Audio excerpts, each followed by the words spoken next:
Go. Here with Catamount head coach Jim Clift after his team sweeps ETSU to start Southern Conference play. And coach, after a 6-1 deficit, what was the message to your team before that fourth inning? We had a lot of innings. We just had to go out there and play one pitch at a time. And I think the first thing you try to take their eyes off is that score. If that's the last inning, that's hard to take your eye off that score. But they've learned to do that. We talked about that at the end of the second game. They've taken their preseason work, learned to fight through some good competition when they're down, up, always fight. And that kind of hard work in the preseason games is paying off for them tonight. Talk about Madison Armstrong, your freshman catcher, not only doing a nice job defensively behind the plate, her first 2 career home runs today. Talk about her performance offensively. Well, Maddie's the future of the program. She's just an outstanding. She's a coach on the field for you too, but she's just an outstanding ball player, and she's figuring things out as freshmen need to do, and it's working out really well. We're lucky to have her. You look at your team's 14 runs, a season high in run scoring to start the Southern Conference slate. How do you feel like the momentum from Game 1 carried you into Game 2?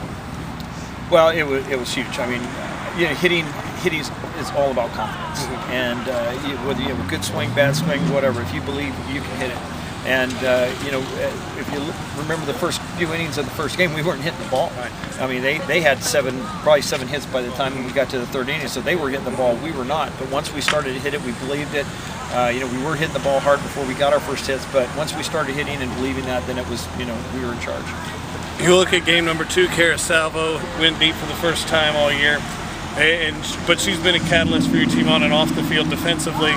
Talk about what that could do for her confidence offensively, getting her first long ball of the year. Well, we'll see what happens, but she's that way. She's a big-time confidence hitter. She gets real down and hard on herself sometimes, too hard on herself, because she does so many good things to help this team win, not just getting base hits. And I think when something good happens and she gets to have that good feeling, all of a sudden the ball looks like a beach ball there, and it's easier to hit. So I'm hoping that will be the one that gets her going. Coach, finally talk about your junior pitcher, Courtney Buchanan. Back-to-back complete games, this time a 4-hit shutout. She was superb, but what do you think the key was for her in this one? Well, she had a couple walks, but overall, since Charlotte, she had a really clean game. She had no walks. She only had a couple tonight, and that's the key for her. People are going to look at the strikeout she's been having, because she's a good power pitcher. She's developed into a really good power pitcher. But really, the key is keeping the walks down and giving little freebies away. And when she does that, it feels easy. So I think that's been really the key, and I'm sure that's just like for the hitters getting confidence. It's confidence for her, and you can tell when she has confidence. And she hits her spots, but she's popping the glove and throwing hard. She looks like she's throwing hard, but not trying to throw hard. And so, I think it's a hand-to-hand thing. She's keeping those walks down to a minimum, and the confidence is it's flying right now. Coach, now talk about what your message is and your plan is for tonight going into tomorrow when you go for your first sweep of the year.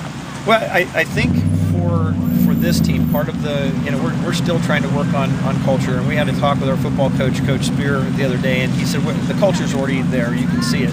He says, now you're about setting the bar for the program for the future. And I think one of the things that has kind of got in our way is being satisfied. We might take a couple games and then give the last one up because we were satisfied with winning the series. And I think tomorrow the big thing for us is to come out and play. You can't control everything, so I mean you might not have more runs than the other team, but you can control that relentless effort.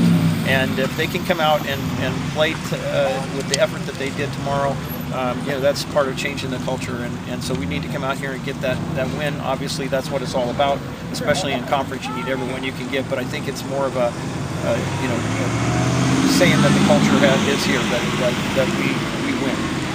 Well, Coach, thank you so much for your time. We appreciate your time. We'll see you for a 1 o'clock first pitch tomorrow. Thank you very much. That was Coach Jim Clift, a 1 o'clock first pitch tomorrow on the Catamount Sports Network. That's it for us here from Johnson City. I'm Kyle Rush saying so long.